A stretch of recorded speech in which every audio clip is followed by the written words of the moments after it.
Hi guys, I'm Kasha. Welcome to our coffee times to discuss horror, and today I bring you finally my wrap up for the month of April. It's coffee time! During April, you all guys know that I participated in the Oldschool April readathon hosted by Kelsey over at Slime and Slashers, and it was again a lot of fun.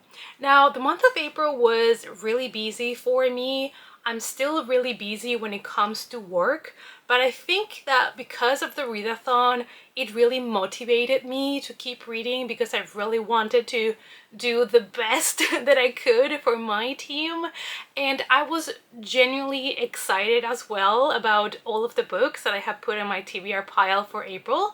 So I really tried my best and I completed all the books that I wanted. So I'm here to talk to you about them. If you're new here, hi, we like to rate our books with coffee mugs, and I always start with the lowest rating so that we always end up in the end on a positive note. That being said, there are two books in the month of April that I am not going to review or talk about in this video because those books are going to be part of other specific themed reading blogs. One of them is Exquisite Corpse by Poppy Z. Bright, because I am doing currently a series of videos in which I read the most disturbing horror books, or the ones that people have told me they thought they were the most disturbing ones, so this is part of that series. And the other one is Gnelfs by Sydney Williams, and this is part of my 12 by 12 video series, and it is a series where I am currently reading books recommended to me by other booktubers,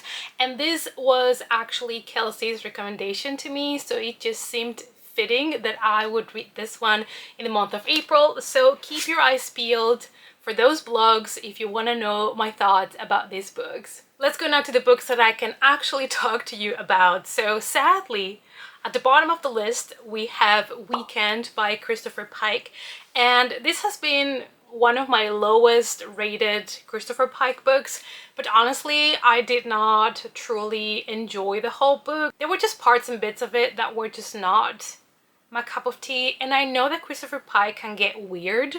Okay, I have read Spellbound and I really enjoyed it, and that one also gets very weird.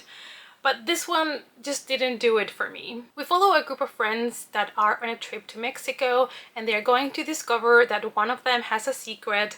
One of them poisoned one of the friends. The way that the characters were introduced at the beginning was a little bit abrupt, and there were a lot of characters introduced, so it got a little bit confusing really quickly. And I also didn't like the way that the girls were described, where they were basically just there to please the boys and to look good, and I don't know, like, it rubbed me the wrong way, the way that the female characters were in this book. And I'm aware that this is a book that might not have aged well as many others from, you know, the Fear Street or any other series, Point Horror and stuff, but I don't know, it just rubbed me the wrong way. I did enjoy the second half of the book a bit better than the first half, and you know, I really wanted to know who had poisoned the friend and why, but at the same time, there were some supernatural elements introduced that I don't think were necessary at all. This could have been better for me as a just regular murder mystery or whatever, but it wasn't, and I guess, you know, this was just sadly a disappointment.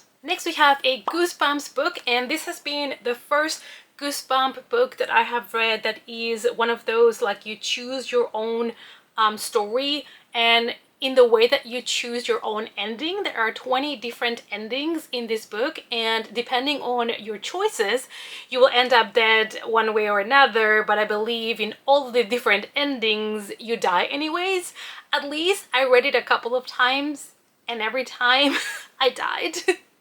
One way or another, so I never made it out alive. I guess I don't make great choices, or not as great as I thought, but this was a lot of fun. We follow a bunch of kids that go into an old man's garage even though they are told not to because it's dangerous, and they find a secret room while they're helping this man to clean this garage, and you have to make decisions from there, and depending on your choices, then, you know, you will end up in one place or the other. But like I said, every time I tried, I died. RIP. But it was a lot of fun, and it was the first time that I read a book like this. It's time to discuss Mallrats by Ivy Tholen, because this is a book that I have, I guess, conflicted feelings about. This is a book set in the 90s, and we are in a small town where a lot of people that usually go to the mall start to die in accidents. And the kids in town start to figure out that there must be some kind of connection on these accidents, and that they probably have been actually murdered, and somebody's trying to cover it up, making it look like it was an accident. The police have obviously no clue on what is going on, but you do see the officers trying to investigate and interviewing people. And one of our main characters is Jeannie, and I really liked her as a character. I really liked Jeannie and Josh. They were my favorite characters. But you do get introduced to a bunch of people that live in the town, and I guess it can get a little bit overwhelming because there is a lot of characters involved. So at some point you have a lot of characters in your head, and not all of them, of course, get the same character depth, so a lot of them feel a little bit just flat. One of my favorite things about the book, because obviously it had many positives, is that I was invested for the majority of it. I feel like what the author does best is the death scenes, the kills, the gore, the blood, the way that people get killed. I always enjoy it from the author, since reading tastes like candy, so that's one of my favorite parts, I guess, in her books, is the death scenes, those moments. But I would say that at some point in the middle, I felt like the book was starting to drag, because it is a very long book, and there is nothing wrong with a long book, but I feel like for slashers that are supposed to be fun, fast-paced books, sometimes having almost 400 pages, I think, book, or over 400 pages, can be a detriment to the story, because you're just expecting kind of a better flow of the story and the kills. But let me tell you, there is a lot of kills in the book. It's not like in the whole book only 1 or 2 people die. No, there are casualties here and there to keep things spice up, but yeah, like, I felt it was too long. Also, the ending was not as exciting as I was hoping it would be, but that might be a personal taste when it comes to endings and ways that slashers wrap up. But for some reason I was not 100% satisfied with the reveal and the ending. But like I said, that can be really subjective. I still feel like the end battle for survival of our characters was fun, and it was inside of the mall, and you know, I enjoyed it overall, but I felt like I wanted more from the book. And I had kind of the same feeling about Small Spaces by Catherine Arden. I felt like it was a little bit underwhelming considering what I had anticipated, but then again, maybe it was my own personal expectations on the book, so it's not the book's fault. This is a book based around Halloween season, so I thought, of course, that was going to make it even more enjoyable for me. And don't get me wrong, I had a lot of fun with this book, but it's another one of those where I was reading it very slowly. I didn't feel personally that it was fast-paced, and at times I felt like it was taking me really long to get through the book. And that is almost never a good feeling to have. Like, even if you're enjoying it, but when you're feeling that you're not making progress with the book, it can get kind of frustrating as a reader. But we're in a small town. It's Halloween season, and we follow a school as they take their kids for a trip and to a farm in the middle of nowhere, and on the way back home something happens. The bus gets stuck in the middle of the road, and something is coming for the children. Our main character, Ollie, she loves books, and one day she sees a woman that is about to throw a book into the river, into the water, and she stops her, steals the book, runs away with it, starts reading the book. And the book is about something that happened in that town many years ago, and apparently what she's reading in the book is connected to what is happening now to the children. The story was really unique, and I really enjoyed the atmosphere that the book had. I felt like this was a weird mix between Goosebumps and Jeepers Creepers too, because there is a scene, you know, with the bus that gets stopped and then the creature comes and stuff, and it gave me those kind of vibes. I really enjoyed that Ollie managed to make friends even, while she was facing all of these dangers. And I also enjoyed the atmosphere that the book had. I also really love that the story started to get really dark, and when we get to the ending, it's quite dark.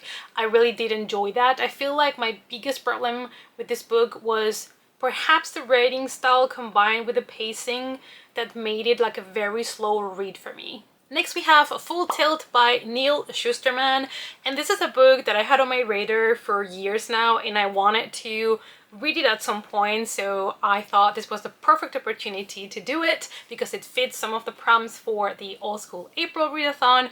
And I have to say I enjoyed it, but again, I was expecting more from this. I think in this particular case I was expecting a little bit more of the horror.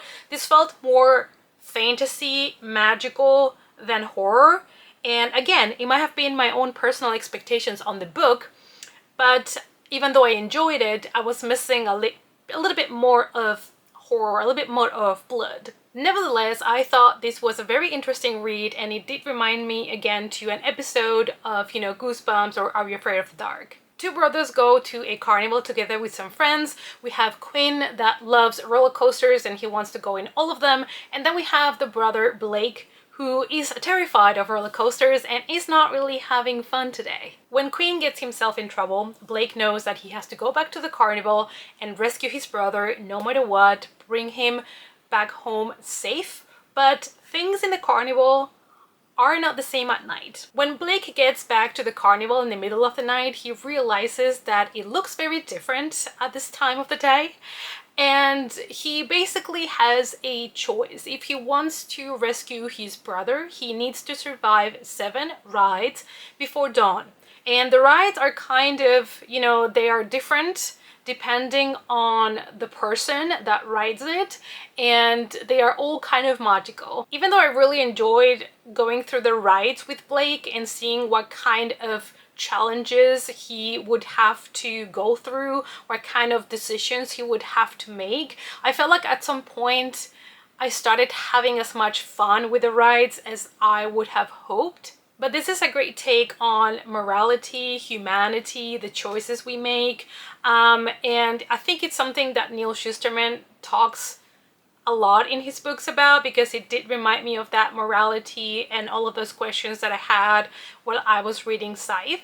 At the end of the day, I thought that it was fun and it had a lot of heart, so I did enjoy it, and I would still recommend it if you guys like stories in carnivals, but keep in mind this is more of a fantasy than a horror. Raising Hell by Bryony Pierce, and this is another book that is actually full of magic, but I knew that going into this, so I felt like my perspective was a little bit different because I was aware that this one was more magical than horror.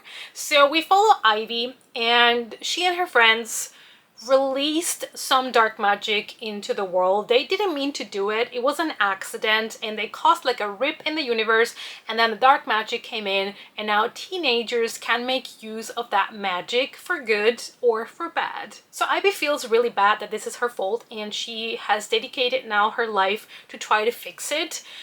She goes to schools and tries to prevent people that use the dark magic to go into the school. She wants to protect the children especially, and things escalate, and we are at the verge of a possible apocalypse, and she's going to have to trust people that she's never really met before, work with them, and try to save everybody.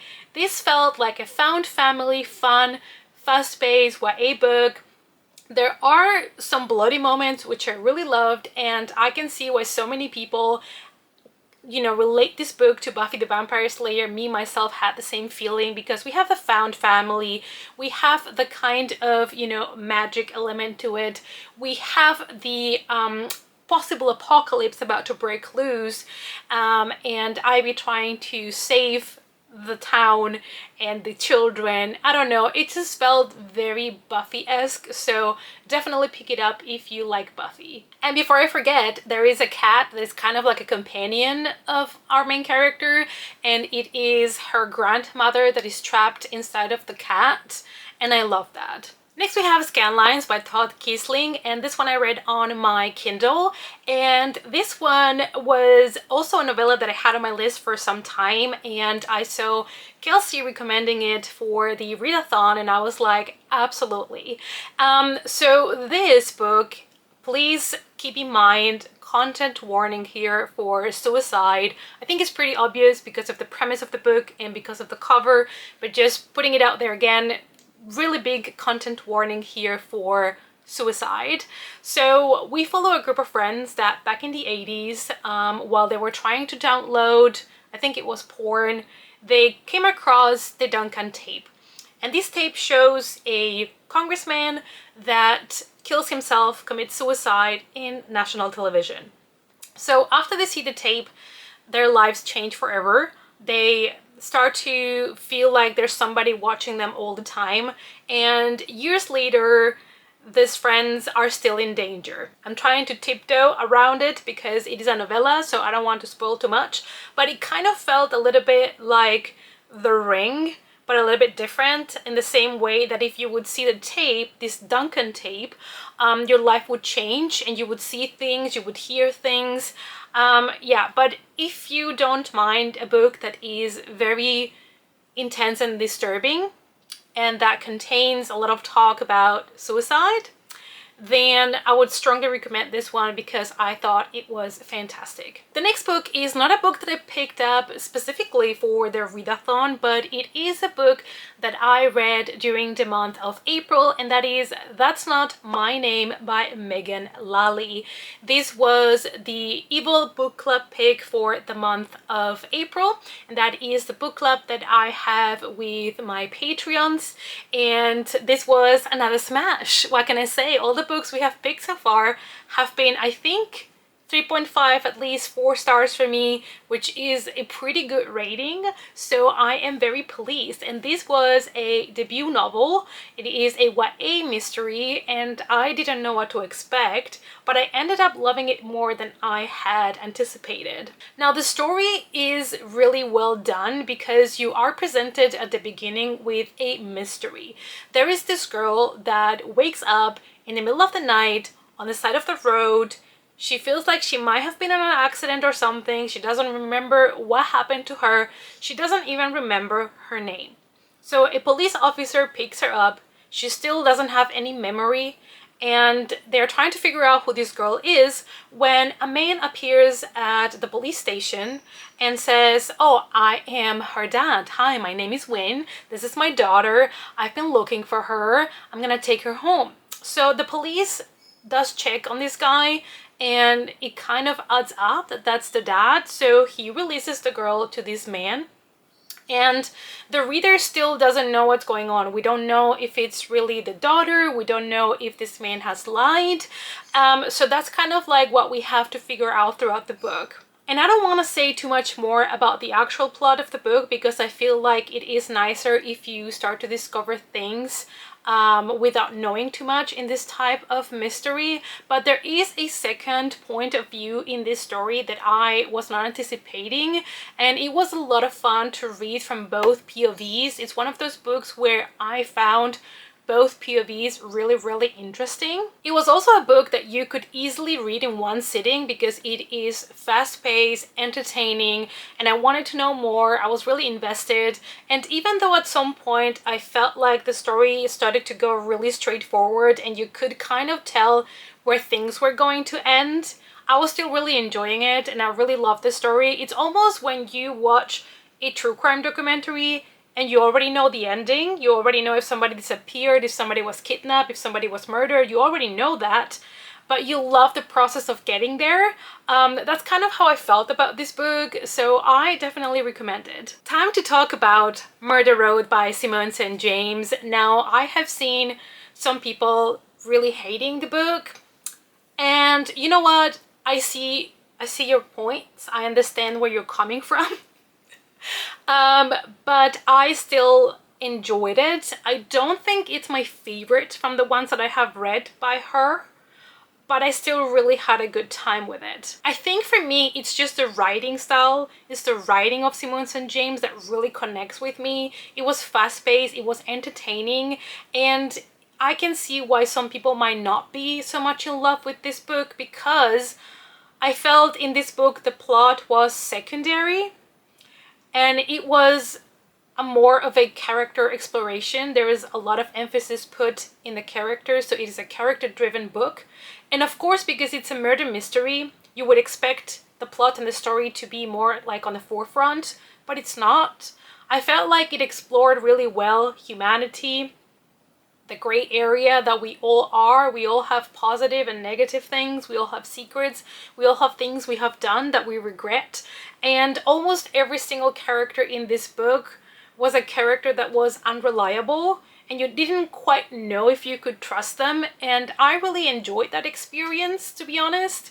But I have to agree with the people that say the murder mystery was not as great, or it was not wrapped up in a way that, you know, was really satisfying. I do have to agree with that. But let me tell you what the book is a little bit about without spoilers, of course. So we follow April and Eddie. They are newlyweds and they are driving in the middle of the night to get to their honeymoon hotel that they have booked. And in the middle of the night, they're tired and Eddie takes a wrong turn and they end up in a road that seems to be kind of like abandoned. There is no other car in the road. They think they got lost, and suddenly they see a girl walking on that road and they decide to stop and check on her. She's just fine, and they offer to give her a ride to the next town. And once this hitchhiker is inside of the car, April realizes that the girl has a wound. She's bleeding. So they rush her to the next hospital, and the police comes and they of course assume that April and Eddie are responsible because they are the ones that had her in the car and they are the ones that brought her to the hospital. And this happens in like the first like 1-2 chapters, so this is not a spoiler. And after that we start the investigation about the hitchhiker. Why was she there? Why was she hurt? And we learn that many other people in that exact same road have also been hurt before. So that's kind of like the mystery. And this book does have a supernatural element to it. I feel like this is kind of a murder mystery combined with Supernatural, the TV show.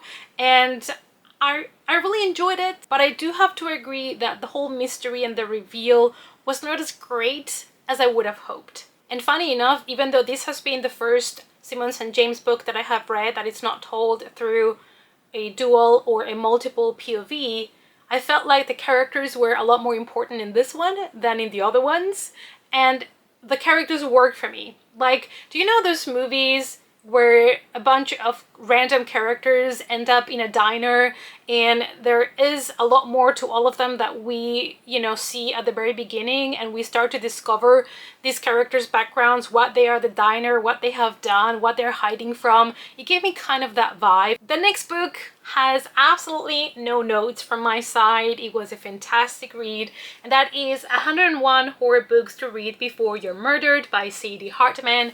And I felt like she did such an absolute amazing job at presenting so many different subgenres of horror, and she did it in a way that appeals both to newbies, to people that have never read horror and maybe they get this book hoping to get into it, as well as horror buffs, people like me that are used to, you know, read and watch horror every single week. And I felt like she also did a great job by picking up books that are and feel very different from each other.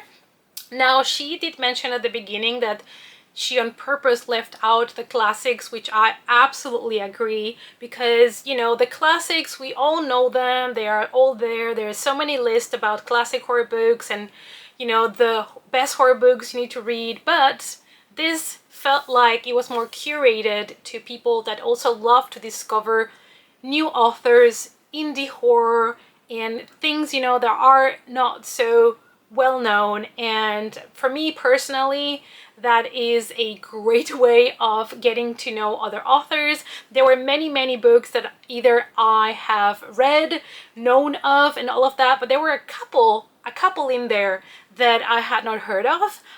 So I am really excited to start reading the ones that I have not read yet. Moving on with Killjoy by Holly Jackson, and this is a novella and it is actually a prequel to the A Good Girl's Guide to Murder trilogy. And even though that trilogy ended up a little bit bittersweet for me because I was not a huge fan of the ending, I was still excited to pick this one up and get back to the old Pip because I knew this was a prequel. So this one was a lot of fun, it was really fast-paced, and it's basically you're solving a murder mystery, you know, this kind of hotels and places you can book, go to, and then somebody gets murdered and you have to figure out who they are. Of course, everything is fake, you know, this kind of staged murder mysteries. That's kind of what happens in this book, and you see Peep, you know, getting really good at figuring things out, and I guess that's when she realized that she would love to investigate other cases, possibly real cases, which is, you know, the Pip that we know in book one. And if I'm being honest, I would take any other novella like this from the A Good Girl's Guide to Murder series because it's a lot of fun. And last but definitely not least is a book that has pleasantly surprised me, and that is The House in the Cerulean Sea by TJ Klune. And I do have to thank Oldschool April for this because this was the only book that I could find on my TBR that had a color in the title. And of course I could have picked a book that had blood on the title because, I mean, is blood a color? Kinda. But I wanted to really pick a book that had a true color in the title, so I picked this one. And I was a little bit scared going into it because when this book came out in 2020, it was really hyped. A lot of people loved it and pushed it, and I was really intrigued about it, but I knew that it's also not the type of genre that I normally read. Honestly, I did not expect this book to be so cozy and heartwarming and just so delightful.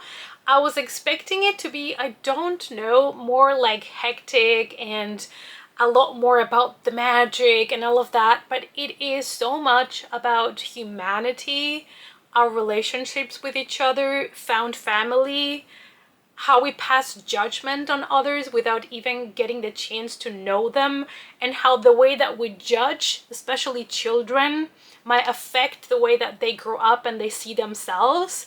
And it was just absolutely fantastic. Our main character is Linus. He's a man in his 40s and he lives alone with his cat, so another win for me. And he works as a social worker. His job is to go to the orphanages where these kids with superpowers are being kept and make sure that the school follows protocol, make sure that the kids are, you know, well taken care of, that everybody's good to them, that they're happy, that their powers are controlled for their safety and the safety of others. Sorry, interruption, because this little fella Logan wanted to participate in the video.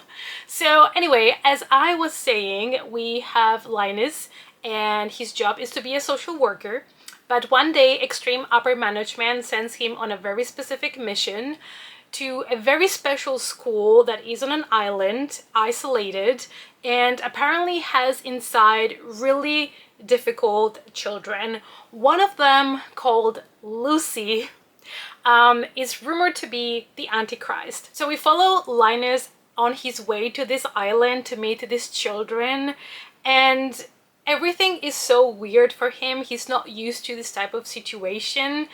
And, you know, he's always a guy that follows the rules and follows protocol. And in this island with these children, he starts to feel something inside of him is changing. Now, let me tell you something. This book, the story is very straightforward, so don't expect any twists and turns in the story. It's very straightforward and you kind of know where things are going. But the way that the characters interact with each other, their conversations, just hooked me, and I was just loving every single bit of it. There are many parts in this book that I would like highlight, and I had such a good time with it. It is a longer book, And I know it seems at times that it is slow because not too much is happening, but I was flying through this book because I was just in love with Linus and the kids and everybody. Also Arthur, who is the guardian of the special children in this orphanage, including Lucy. I just loved all the characters. They were so wholesome. So I can really recommend this book if you guys like magical, almost realism, and if you love heartwarming stories about found family. It was just such a great book. And that is all that I managed to read in the month of April. I hope that you enjoyed this video. Let me know down below if you participated in Oldschool April as well. And if you did, which is the book that you have enjoyed the most that you read for the readathon. Let's talk about it in the comments. Thank you guys as always so much for watching, and I hope to see you all as always in our next coffee time. Bye!